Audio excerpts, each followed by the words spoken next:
बिस्मिल्लाहिर्रहमानिर्रहीम। अस्सलाम वालेकुम फ्रेंड्स, और you all, I hope you will be fine. Friends, आज की वीडियो में आपके साथ लेक्चरर उर्दू के सरगोदा सेंटर में होने वाले इंटरव्यू के सवालात मा जवाबात डिटेल के साथ शेयर करने जा रही हूँ।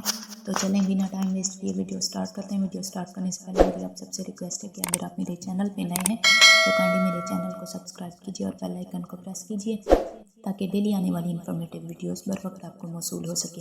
ये सरगोदा सेंटर में फ़ीमेल लेक्चरर उर्दू का 2022 में होने वाला इंटरव्यू है, जिसके सवालात मैं आपके साथ शेयर कर रही हूँ। जैसे ही कैंडिडेट अंदर दाखिल हुई, सबसे पहले कैंडिडेट ने कहा अस्सलाम वालेकुम, तो उसका वार्मली वेलकम किया गया, यानी गर्मजोशी से स्माइल के साथ जवाब दिया गया वालेकुम अस्सलाम। फिर बैठने का इशारा किया गया। जैसे ही वो बैठी, थीसिस सब्जेक्ट स्पेशलिस्ट ने उठा लिया लड़की के। पहला सवाल जो उनसे किया गया वो ये था, तारुफ उनसे बिल्कुल नहीं पूछा गया। पहला सवाल जो हुआ वो ये था कि आप इंटरनेशनल इस्लामिक यूनिवर्सिटी इस्लामाबाद से पढ़कर आई हैं, तो कैंडिडेट ने कहा जी हाँ। उसके बाद एक माहिर मजमून ने उनसे कहा कि अच्छा, आपने इस्लामाबाद की नज़म गो शायरात पर थीसिस में काम किया है, लेकिन अगर मैं इनमें से किसी भी शायरा की गज़ल का कोई शेर पूछूं तो क्या आप बता सकेंगी? कैंडिडेट ने कहा कि मैं कोशिश करूंगी बताने की। तो उन्होंने सवाल किया कि फ़ाखरा बतूल का एक शेर मैं पढ़ रहा हूँ, इसका पहला मिसरा मैं पढ़ता हूँ, दूसरा आपने मुकम्मल करना है। तो कैंडिडेट ने कहा कि उन्होंने पहला मिसरा कुछ यूँ पढ़ा, मैंने समझा था समंदर तुमको, और इसका दूसरा मिसरा क्या है? इसका दूसरा मिसरा है था का मतलब तो तुम्हें आता होगा। उसके बाद उन्होंने पूछा कि इब्ने इंशा का सफ़रनामा है चलते हो तो चीन को चलिए, इसका उन्वान उन्होंने कहाँ से लिया? तो इसका जवाब है, उन्होंने इसका उन्वान मीर तकी मीर के एक शेर से लिया था। मीर तकी मीर का शेर कुछ यूँ है, चलते हो तो चमन को चलिए, सुनते हैं कि बहारां है, पात हरे हैं फूल खिले हैं, कम कम बादो बारां है।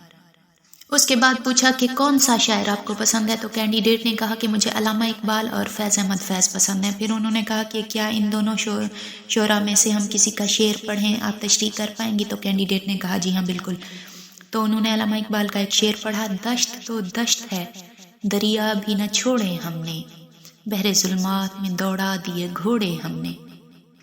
इस शेर की तशरीह करने को कहा। इस शेर की तशरीह मैं आपके साथ शेयर कर देती हूँ। इस शेर की तशरीह कुछ यूँ है कि ए खुदा, अगर समंदर बीच में ना आ जाता और ज़मीन ख़त्म ना हो जाती तो मैं बराबर फतह के लिए घोड़े दौड़ाता और तेरी तौहीद के लिए नारे बुलंद करता जाता। ये अल्फाज जो उक़बा बिन नाफ़े ने उस वक्त कहे थे जब वो शुमाली और मगरबी अफ्रीका को फतह करता हुआ बहरे ओकियानूस के किनारे पर जा पहुँचा था और उसने बेइख्तियार घोड़ा समंदर में डाल दिया था, लेकिन मौजू ने आगे न बढ़ने दिया। यही वो समंदर था जिसे पुराने ज़माने में गालबन इसलिए बहरे जुल्मात कहा गया था कि कोई न जानता था कि इस समंदर के आगे क्या है।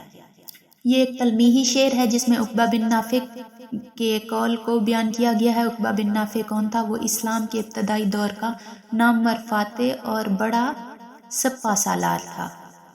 शुमाली अफ्रीका में मिस्र हज़रत उमर रज़ी अल्लाह अन्हु के अहद खिलाफत में फ़तह हो चुका था। उसके बाद अरबों ने लीबिया पर भी कब्ज़ा कर लिया था। उसके आगे बर्बर आबाद था, जिनके साथ सख्त लड़ाइयाँ शुरू हो गई थी। हज़रत अमीर मुआविया रज़ी अल्लाह अन्हु ने खिलाफत की बागडोर संभाली तो उक़बा को मुंतखब किया कि वो बर्बरों के साथ मुकाबला करे और उन्हें मिटा दे और इस्लामी हुकूमत के मगरबी हिस्से में अमन व अमान कायम करे। उक़बा ने सबसे पहले तो एक मुनासिब मकाम तजवीज़ किया था और एक छावनी कायम की थी। उसे फ़ौजी मरकज़ बनाकर आगे कदम बढ़ाना शुरू किया था। बाद में वहाँ एक शहर आबाद हुआ जिसने बहुत ज़्यादा शोहरत पाई थी।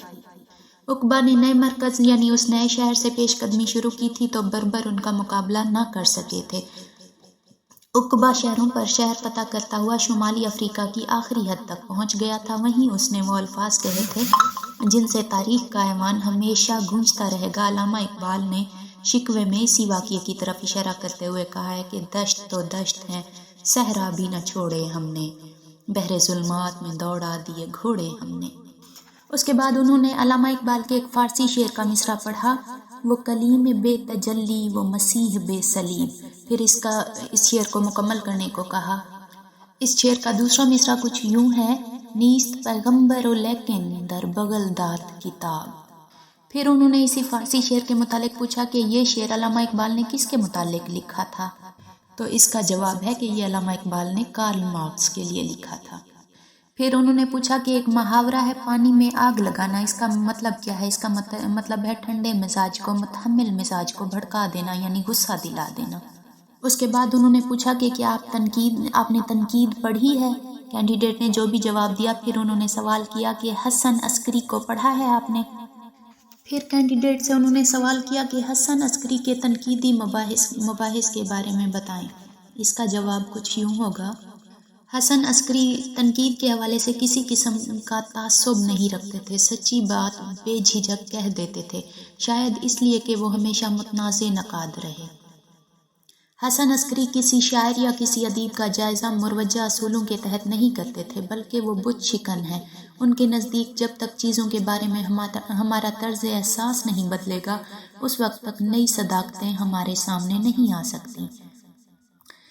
ادبی جمود کی وجوہات بیان کرتے ہوئے ناقدین کو اس کا ذمہ دار ٹھہراتے ہیں۔ حسن عسکری کے ناقدین تخلیق کاروں کو اس گمراہی میں مبتلا کر رہے ہیں کہ ہمارا ادب خوب ترقی کر رہا ہے۔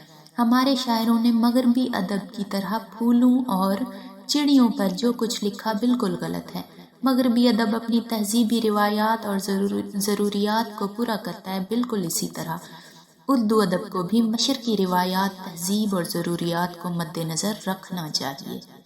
اگلا سوال جو انہوں نے کیا وہ یہ تھا کہ مقتدرہ قومی زبان اردو، اس کا نیا نام کیا ہے؟ اس کا نیا نام ہے ادارہ فروغ اردو، ادارہ فروغ زبان اردو۔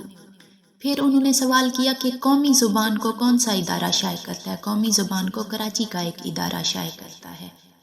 نیکسٹ کویسچن تھا ان کا کہ مقتدرہ قومی زبان اردو کا اخبار کون سا ہے؟ اس کا اخبار ہے اردو اخبار۔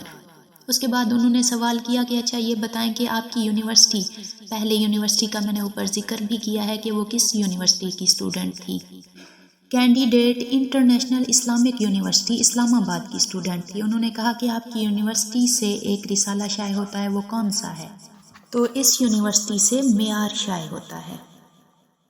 اس کے بعد انہوں نے سوال کیا کہ مقتدرہ قومی زبان اردو کے چیئرمین کون ہیں؟ تو اس کے چیئرمین ہیں سر محمد یوسف خشک۔ اس کے بعد انہوں نے سوال کیا کہ اسلام آباد میں اردو کے فروغ کے لیے کچھ ادارے کام کر رہے ہیں، ان میں سے کچھ کے نام بتائیں۔ تو کینڈیڈیٹ نے جواب دیا، اس کا جواب کچھ یوں ہے: مقتدرہ قومی زبان اردو، اکادمی ادبیات، لوک ورثہ اور نیشنل بک فاؤنڈیشن وغیرہ۔ اس کے بعد چیئرمین نے سوال کیا کہ اچھا صحابی اور تابعی میں کیا فرق ہے؟ صحابی تو وہ مومن جس نے حضرت محمد صلی اللہ علیہ وسلم کو دیکھا ہو اور حضرت محمد صلی اللہ علیہ وسلم کے نقش قدم پہ چلا ہو، یعنی مکمل طور پر حضرت محمد صلی اللہ علیہ وسلم سے دین سیکھا ہو۔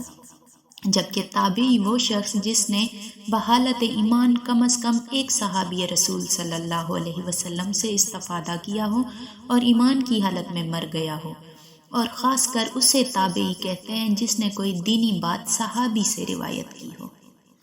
اس کے بعد سوال کیا گیا کہ خمار گندم کس کا مجموعہ ہے؟ یہ انشا کا مجموعہ ہے۔ اس کے بعد انہوں نے سوال کیا کہ کیا یہ سفر نامہ ہے؟ نہیں، یہ سفر نامہ نہیں ہے، بلکہ یہ کالموں کا مجموعہ ہے۔ یہاں تک ان سے سوالات کرنے کے بعد ان سے کہا بہت شکریہ، آپ جا سکتی ہیں۔ تھینکس فار واچنگ، اللہ حافظ۔